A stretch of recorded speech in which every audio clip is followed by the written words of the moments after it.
Welcome to Season 8 of the Prosthetics and Orthotics Podcast. This is where we chat with experts in the field, patients who use these devices, physical therapists, and the vendors who make it all happen. Our goal? To share stories, tips, and insights that ultimately help our patients get the best possible outcomes. Tune in and join the conversation. We are thrilled you are here and hope it is the highlight of your day.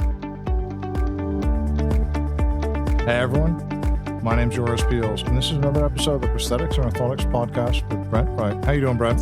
Hey, I'm doing well, Joris. I'm actually really excited about our guest today because, and I think I sent you an article, and I'll probably catch you off guard a little bit about the stuff with OSER. I thought that was pretty interesting. Just this idea of the consolidation under like even bigger umbrellas, which is just kind of hard to believe for our little industry. Yeah, it's crazy, right? That okay, you already said that the bigger players just keep getting bigger, right?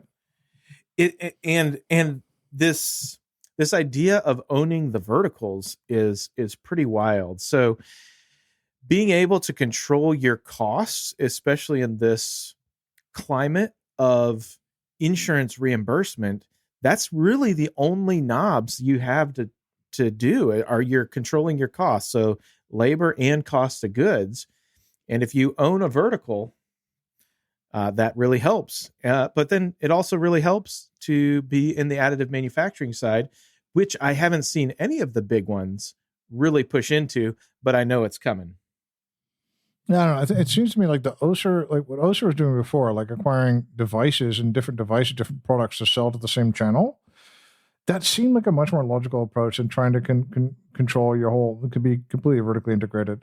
But yeah, I don't know. It's an interesting market. Also because like Autobach, OSER, these kind of guys, there's some disproportionately large players in a market that is really fragmented at the same time. So it's very strange. It's not like a completely fragmented market where everyone's about the same size. And it's not like a duopoly like airplanes, but it's much more like, there's a couple of really big firms, right? Some big in the retail segment as well, but mainly on the device side. And then everyone else is like, there's four of us in one office, So it's a really kind of uneven market compared to many other markets, Yeah. I mean, it is crazy. And the other thing that I find interesting is that it revolves around care for patients as well. And that's a tricky balance to have because obviously you want to have the best outcomes you have, but you also want to make the biggest profit you can have. And sometimes in big companies like this, where you have a lot of bean counters and things of that nature, that can be a tension that's a difficult one to navigate. Yeah, I think it's going to be. It's the picture just got a lot cloudier, and I think it's going to be really difficult to see what these companies are going to be doing and stuff like that. So, yeah, I don't know. I'm going to be really interested in watching this space and seeing going forward and seeing if this is better for everyone. Yeah, well, 100%. We're gonna keep on trucking. I just booked, so I know we're in the middle 80s of our episodes, right? I think we're like 86, 87, and I actually have the guest. I scheduled him for the 100th episode. So I'm really looking forward to that one too. That's crazy, dude. That's crazy. I love that we're still doing this, still enjoying this, and getting like lots of really good feedback in the communities about this as well. So that's really nice. And okay, check us out. So I've been learning much more about orthotics and prosthetics because I had a grade 2 ankle sprain a couple of days ago. Oh no. Yeah. So, which hurt which hurt a lot worse than almost anything I've ever experienced, by the way, which is crazy. And, but hey, there's a grade 3 out there. So I guess I should be grateful. And so I just doubled my foot in like a hole in the road kind of thing. And twisted it as well. And probably tore like 1 or 2, maybe more ligaments. I'm not sure. And now I have an orthotic that, so an actual orthosis, guys. I can now, I wouldn't call myself, a patient, but hey, I'm learning a lot more about this field as a patient, let's say. So I'm now wearing an ankle immobilization kind of orthotic type of thing. So, well, and you want to tell, tell our listeners like what happened. Like you were in the running of the bulls, right? No. And you were trying to get out of the way. This bull was about to get you, and you just barely got out of the way. You saved your own life, and did not get gored. I was checking the location of a tapas restaurant of my phone and obscured the hole in the ground with while looking at my phone. I wish it was exciting. I'm sorry. I'm so sorry. It's not a good story, yours. What world? It's Spain related, though. I think it's Spain related. All right. Oh, anyway. Well, we about went off the rails there, but hey, we have a sponsor, right, for this show, and that's Advanced 3D, I believe, and they're a contract manufacturer, design service for prosthetics, orthotics. Do you know anything more about them, Brent? Well, funny you should ask, Joris. Advanced 3D, I'm a part of it along with Tyler and Paul. We are a contract manufacturer, but I would say our wheelhouse is helping bring some of the products to market, or say something that's technical or technically challenging for a patient.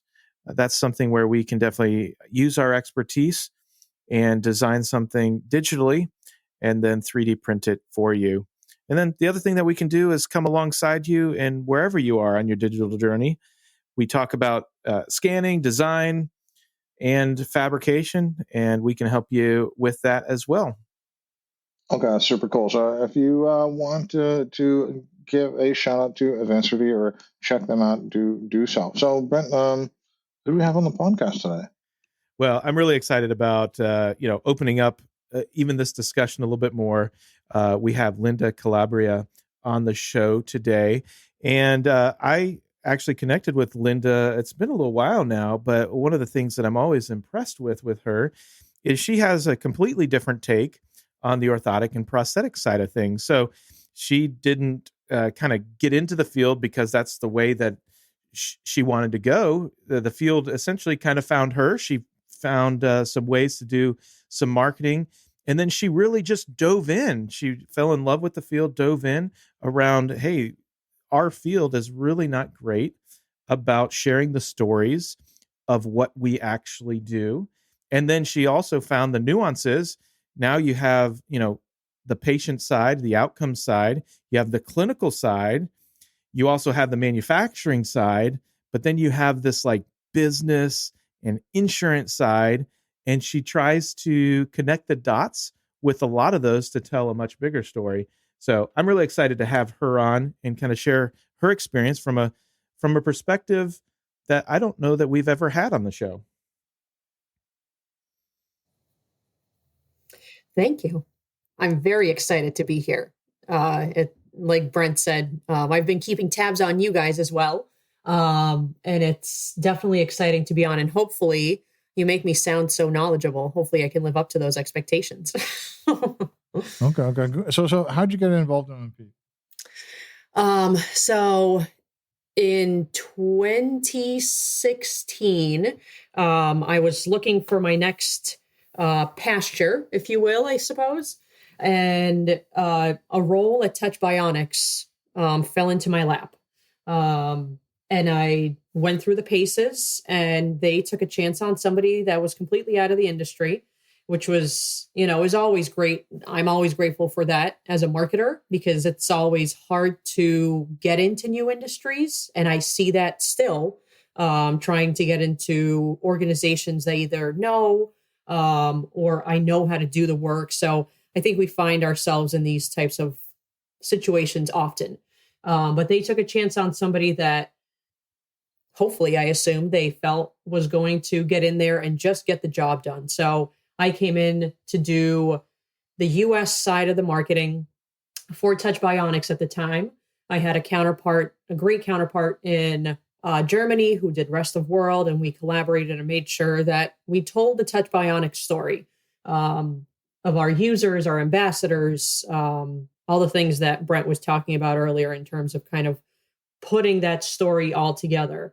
And then 3 months later, we got acquired by Oser, and I went, ruh-roh.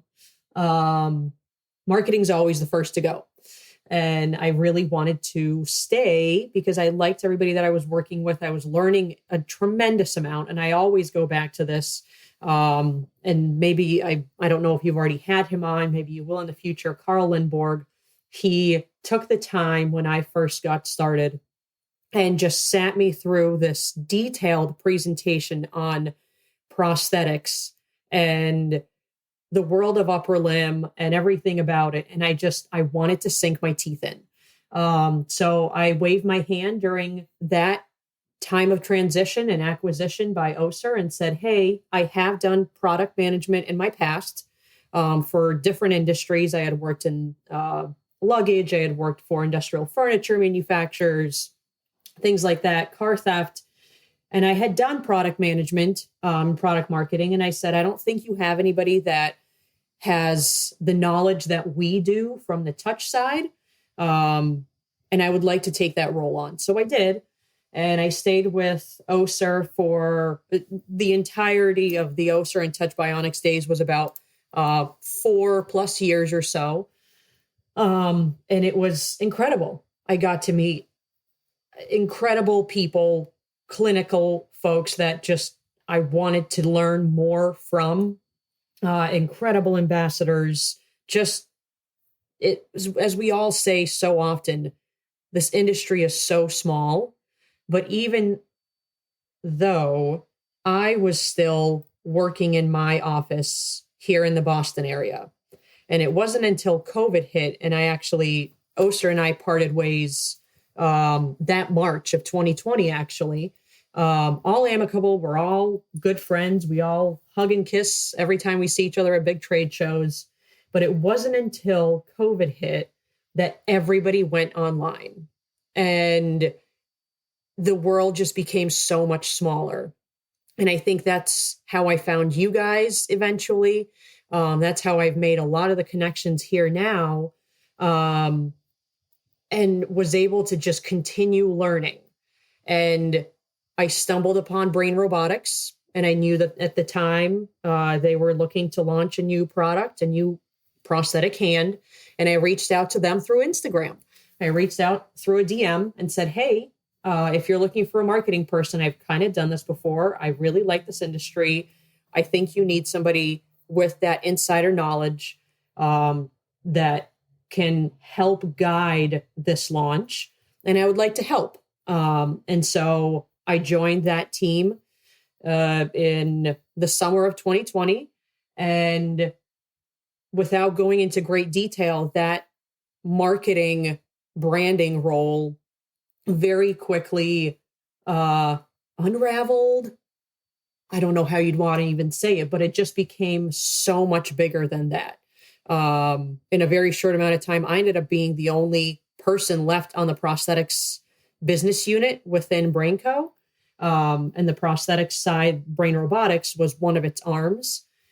And so I very quickly had to learn and pull this team of outside contractors, of people that I had come into contact with throughout all of this online kind of landscape time of COVID times, and start to pull in people that I knew from my past, people that I had connected with on, a professional and just a friendship level to help me sort everything out. Because while I had done product and marketing, I had never run a business unit. I didn't know the first thing about supply chain or operations or regulatory affairs or kicking off a quality management system and all these things. And it all has to happen, obviously. It's basically getting the startup off the ground. There's an idea, there's a product conceptually, but there are a lot of things that need to happen to make sure that it fits the market, it addresses the user needs. And by golly, it also is, from a regulatory and FDA standpoint, everything is on the up and up. So we can go into more detail about that, but it was actually interesting. Samantha from Open Bionics, I think just yesterday or the other day, posted about, wouldn't it be interesting that along with Shark Tank, which maybe we'll get into because there's been a lot of talk of that in upper limb prosthetics, there would also be a similar show that talked about and invited people who wanted to get a startup kicked off the ground. and here are all the paces that you have to go through. And then at the end of the day, somebody, wins that prize and gets support from funders. Because I think that there's a lot that is assumed is going to end up being easier. I kind of say it to everybody. I always think back to this South Park episode of the kids meeting some trolls, and they say step 1 is steal underpants and step 3 is profit. But in the middle, it's like this no man's land. And how do you get all of that sorted out and figure out how to make sure that you're going to be successful and you will see profit? So it's been a very interesting ride. And since really the beginning of the year, I left Brain Robotics. We parted ways, and again, hugs and kisses every time we see each other. And I've wanted to stay in this industry. So I created my own entity, Calibration Marketing, and I've seen a need for just exactly what I shared now, that small clinics, startups, smaller entities as a whole need this marketing and kind of strategy support, and they need it, but they can't onboard somebody that is full-time because it's too expensive. It's too time consuming. They don't want to handhold. And so I'm trying to offer that value and say, you don't need to handhold. We can just have some friendly conversations.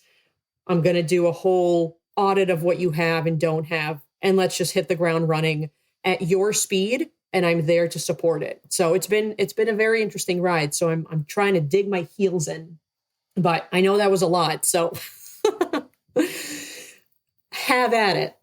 Yeah. Well, first, I think I want to look a little bit back towards just more like the general learnings. I think for the people listening, because first off, like if I'm a marketeer and I would like to get involved in this industry, what's different about it? What is weirder or more interesting about this particular industry as compared to like all the other stuff you're doing before? I think in my eyes, and I say this every time, and I was glad that the folks, my former colleagues and friends at Touch took a chance on me, is that it doesn't matter what industry you come from. As long as the person that you are hiring, and it's the same that goes, the same thing goes if I'm looking for somebody to work for me, with me, alongside me, whatever the case is. What I look for is not necessarily the experience within that particular industry, but do they even sometimes seem in conversations like somebody that is just going to get in there and get the job done? And sometimes oftentimes it comes in the long run as a detriment to you just sink your teeth in so far that you can't let go. So it's, and I think I said this earlier too, it's tough as a marketer or anybody really trying to enter any new industry. And oftentimes it's hard as somebody that mainly comes from a business to business background to try to get into a business to consumer background or vice versa, because the assumption from those that are on the other side looking for somebody, they think, oh, they don't get it. Oh, they're not going to figure it out. But really all it comes down to is you need to be willing to put in the time to learn the products, the audience, where they are, what drives them, and how to get your message across to those people. Where do they consume this information? And obviously all of it has to tie to business goals. But in the case of prosthetics, you have 3 different customers, let's say.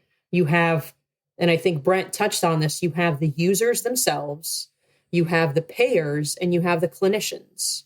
How do you get your message, your same message out to these 3 entities in 3 different ways? Because they all care about different things. And I think there's a lot more focus on the user. And I always think back to Tasca, because when they came on the scene, I went, holy cannoli, they really get it. Not that the rest of us didn't, but they really went after the user. They showed their product in a new light, and people started asking for it. And everybody else went, crud, we got to do that too. And so it's been interesting to see that change. but really it comes down to the person and their willingness. And it doesn't always have to be somebody that is local, because I see a lot of that for a lot of our manufacturers that are hiring. It has to be somebody local to a specific location. I've been working remotely for probably 6 years for companies across the world. We've made it work. So it's, it goes both ways. And I think that's an interesting point with these three different groups you're really selling to, because some people will say, no, it's where the money is. That's your actual customer. Right? Mm-hmm. Everyone else doesn't matter, right? Which in the prosthetics market, which for a lot of products mean kind of like, well, then it's insurers, I guess, right? So, and while other people are focusing on this buying decision, would you advise someone like, hey, laser-like focus on one of these things, depending on what your product is? Or would you say, no, you need to keep pitching to the insurers, even though maybe you should put more effort into end users? I think I think that's part of one of the challenges that new startups face, especially startups that are not from this market and are trying to enter the US market specifically, because they don't understand the nuance, or they don't think that it is as complicated as it is. And too many times than I can count, the assumption is always, we've got a great product, we need sales. And the first person that they look for is a salesperson. And they think that person's going to go out and reap the gold and it's going to be a smashing success. So no, I don't think that you need to just get a salesperson and have them hit the ground running, because who are they going to go after?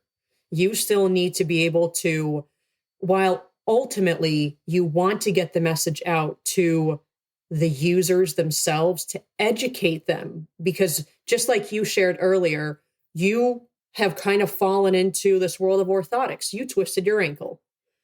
And at least through these conversations, you've heard a number of things, and maybe you know the right questions to ask, or some things don't come as a surprise. But most of us, when I walked into Touch Bionics, I had no clue that prosthetics, were really a thing of this nature, and that there were myoelectric multi-articulating hands. And I think most people don't. So you want to educate the users so that they know, if they ever need to, that there are these solutions and options and products.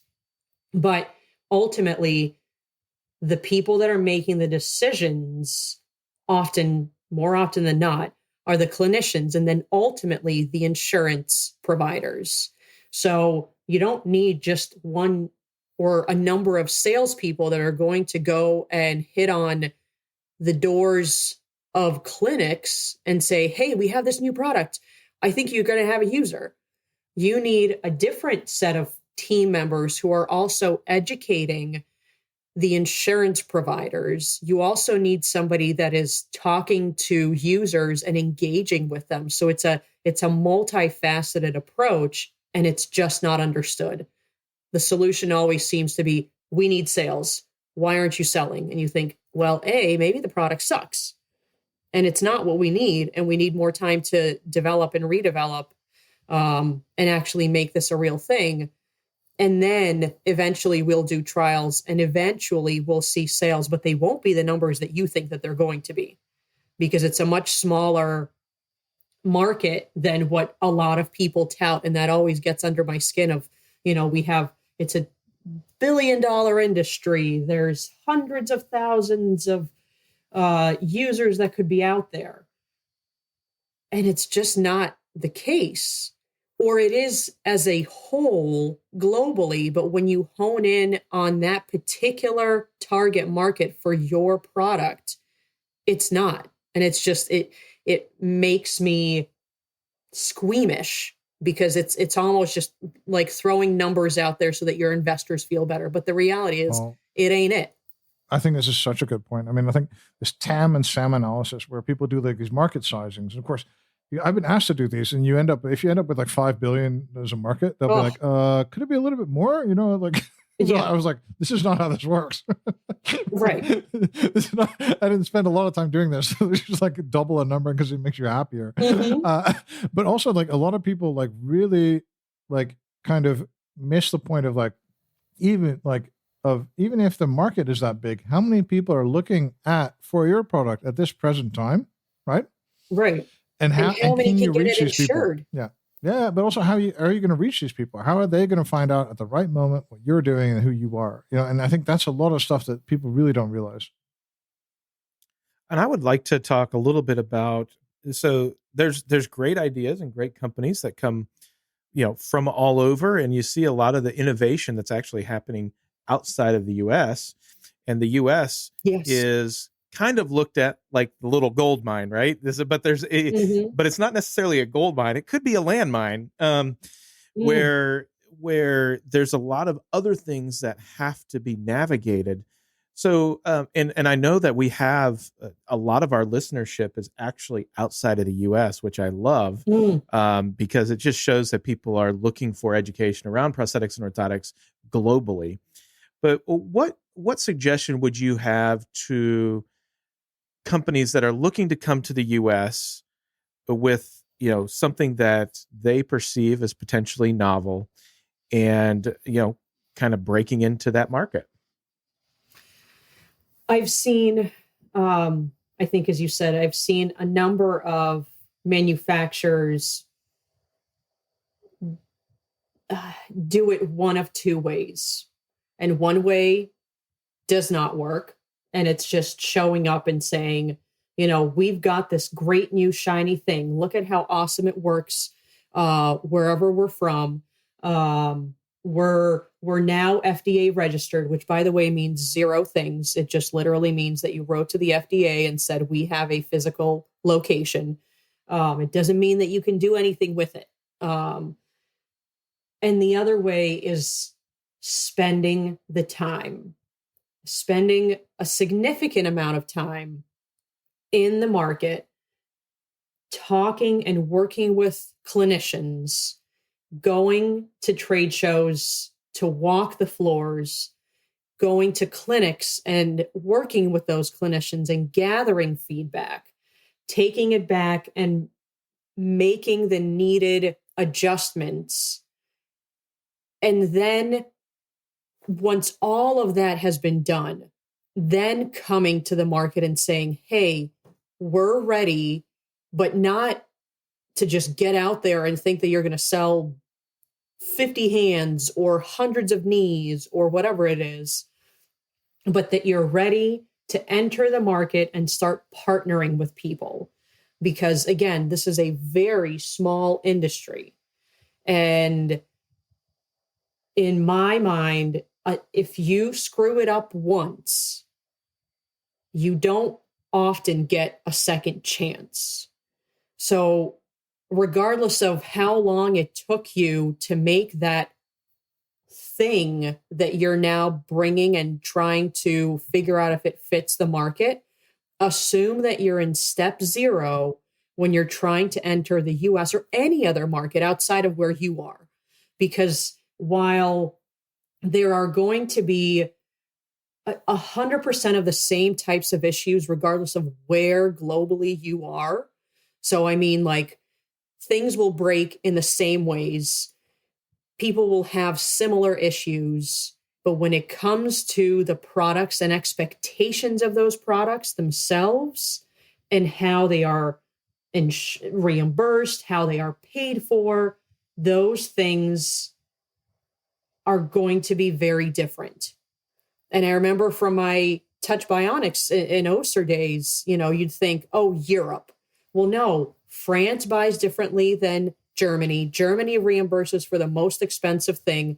US, you're lucky if you get a prosthesis. And it was great to be a part of the So Everybody Can Move movement just recently in Boston, talking about the fact that, yeah, you'll get something. But if you want to run or go for a hike or do anything, at least in most states, and that's why they're doing this, you won't get a secondary prosthesis, where in other countries, it's a given. So you really have to understand the landscape and not just assume that because your item is shiny where you are and you've had great success, maybe you've sold hundreds of them. It does not mean that you can just show up here and expect that same kind of success, because you're going to fall on your face. And then you have to try to come back from that. And it's going to be 10 times as hard because now you've got 5 people behind you saying, I got it, I'm next. So time is crucial. Planning, strategizing, redoing, and really just starting from the ground up. Yeah, I think that really, really good points, like super good points there. And one of the things I like, really, especially for people who maybe don't have that much marketing experience, is the whole idea of testing, learning, getting feedback. Yes. A lot of people think that marketing is something they do onto the world. We have a plan, we've got a logo, we've got a slogan, let's go. Let's just like, ram it down everybody's throats, like everybody's like a goose and we're making like foie gras, right? Right. And it's like, no, it doesn't work like that. You change that message. You learn that certain things don't work. You learn that this magical persona you're targeting doesn't exist, or that there's no excitement about your product, only you're excited about it, right? Right. Yeah. And I think that's also part of it. Not everybody's the same type of marketer, and I don't think that everybody needs to be, but I'm of the mindset that, and that's why I raised my hand, partly because I wanted to stay with OSER. But I also felt that it was necessary for somebody with deep knowledge of as deep as 3 months go at that time, but deep understanding of the product, of the user. You have to have that in order to craft a good message. You can't just do social media. You have to understand the story behind it. And I pride myself in making sure that I do understand enough to be dangerous, because just as all of these topics that we've talked about, and as I shared earlier, I had to figure out very quickly how to know enough to hold a conversation with the contractors that I was able to bring on board to support me at Brain Robotics, to talk about regulatory affairs and operations and how to stand up a quality management system. I was very far removed, if not near any of that at all. At OSER, I think if you talk to any marketer or product manager or market manager, whatever you want to call yourself, you don't think about that stuff because you have a team of people that are managing that. And while it was an overwhelming 3 years, it was so educational to understand things from that standpoint and to truly know how things work. And I don't think, most people won't have that kind of background as they head into a marketing or a product role. And that's okay. It's quite a lot to take on as a single individual. But I really think that it's important for any marketer to, if they want to really tell the story and for those readers that they're trying to reach, to feel like the people sharing the message get them, they have to understand the cause, the user, the customer, and the pain points that their readers are feeling so that it comes across the right way.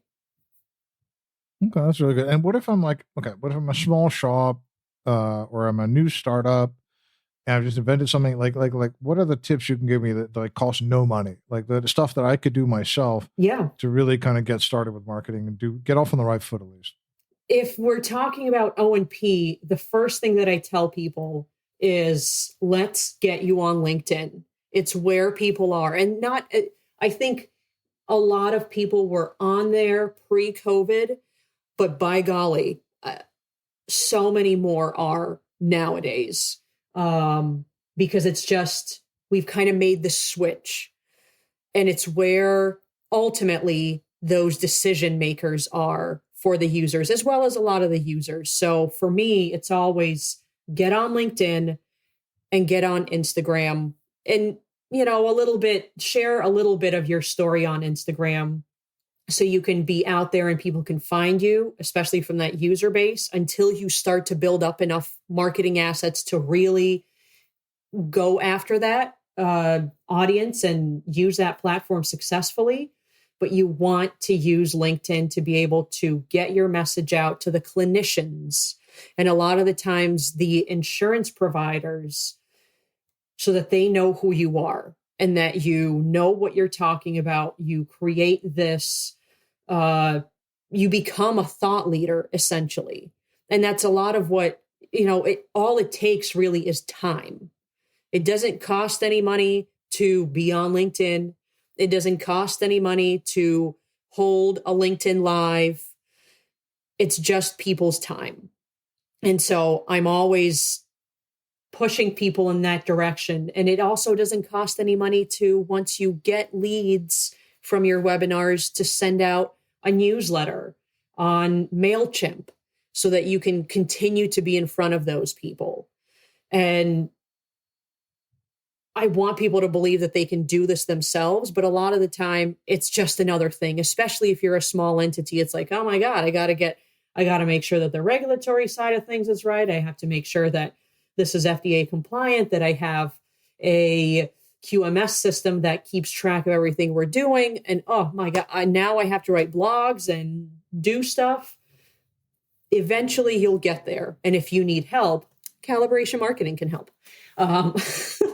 So, it is another task, but eventually you can take it on. It's baby steps. Don't try to do it all because it's never going to work if you do.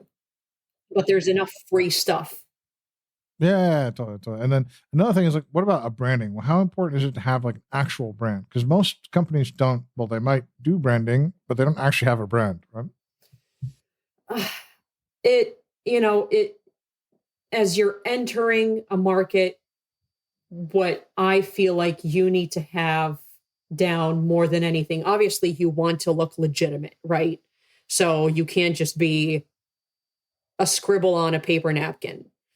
There are so many easy ways. My logo and my brand I did on Canva. So there are ways to do it economically. I do think that it's important to have a good online presence. And again, being present on LinkedIn to have conversations, to connect with people, to share your message. And that's a lot of honestly what we were doing when I was at Brain Robotics. And we really had to look inside ourselves and take a pause and say, this product is not ready. We need to work towards getting it there. And we were mighty close when I left. Thanks to all the engineering brain powers that were able to support me. But I thought, well, what am I going to do in the meantime? Like, I can't just fall off a cliff. So my thinking was, let me use LinkedIn Lives as a way to connect with our audience. So I had clinicians on, I had users on, I had other manufacturers on to talk about what it was like in the world of upper limb. What are the things that mattered? And the reason that I did that was to make us look like we are thought leaders in this space. We're not just another startup. We understand that it's not just the product. There are so many other nuances, and we're creating a space where all these people can talk about them. And we want to be that space. So a fancy brand is not necessary, but you need to have a presence. And who do you think is killing it in this area? Like just doing a great job with branding. I mean, I know you're all over LinkedIn and you see the Instagram stuff. Who do you think's doing just excellent? I've really enjoyed what Naked Prosthetics is doing recently. And I know, obviously they were acquired by Össur, and you touched on some of the Össur stuff that's going on. And I'm just, I'm sitting back to see how this whole quarter pans out, because there's more than half a dozen of acquisitions and brand changes. There's probably a dozen at this point. So I'll be putting that out. But Naked Prosthetics is doing a stand-up job. Tasca, I always look to. I find it interesting that I'm so glad that 14th Element has evolved into this presence. I talked to them, probably a year ago about these same topics. And I said, you can do this. And it was more of like just a gut check conversation. And to see them be flooded at the Academy show with people just wanting to know more, it makes me so happy. So, those are the three that kind of the smaller fish in this giant pond that I feel like are doing more and great things recently. But there's, we could talk about it for hours, but those are the three that always come to mind. I'm like, oh man, they're crushing it. Yeah. And what are they doing that's crushing it? Is it like they're focusing on the user? They're focusing on the user. It's not just, hey, we've got a cool thing. It's Naked Prosthetics is showing their users doing activities of daily living, those ADLs that we always talk about. And it's not just talking about them, it's showing them utilizing those products to complete those activities. And that's so much more powerful than it's just like any other brand saying, we're so fantastic. No one cares. That's fantastic. But until you have somebody actually tell that story on your behalf, and that's how I would always write, if I got the opportunity to write an editorial piece for all of our great industry magazines about users using a living skin device or one of the OSER devices, it was always from a standpoint of, hey, there's this clinic, they have this user, here's their background and their story, here's how they got there. Oh, and hey, by the way, it happens to be an OSER product that changed their life and is making them feel more complete. It's not so much about the product. It's about how it's evoking that emotion. And I think those guys are crushing it. Okay, that's cool. That's cool. And one thing I noticed as well is that so many people have such bad photography or don't have enough quality, especially as a journalist. It's like, it's really terrible. But if you don't have 3 good product shots for a product, then I'm never ever going to write a blog post about you if there's other news that day. Yeah. We have it's so cheap well. these days. Yeah. Get a thing off Amazon, like a little white room. Yeah.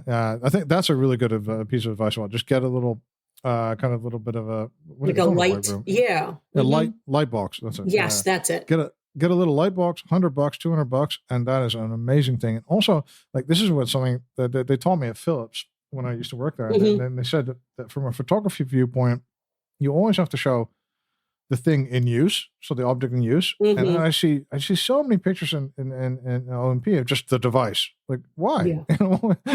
You not have somebody to use that thing. Right. You tested on somebody. You had somebody you work with on this.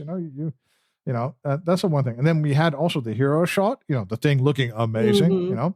But at the same time, what they always told us to do is to do a scale shot as well, to show the thing at the proper size of the thing, like so in a hand or whatever, which could be also at the same time, the scale shot could also be the hero shot, right? Absolutely. And then also a detail shot. So a really up close thing saying, look, this is the quality of this object. And that kind of thinking, which is a Philips at the time, was a big, big company. And, that kind of thinking led us to making really, really good decisions, because you would always look like, okay, what's the hero shot? We don't have one. Or what's the shot showing the thing in use? What's the shot showing how this thing is being used? And what's the shot showing the quality of the thing? I think and yeah, you're right. Photography is stupid cheap right now. And even hiring photographers is really cheap as well. You probably have a friend out there that would be willing to do it for, a nice, a dinner certificate kind of thing, a little nice thing. Somebody will at least have a stab at it, right? So I think bad photography, there's no excuse for that now.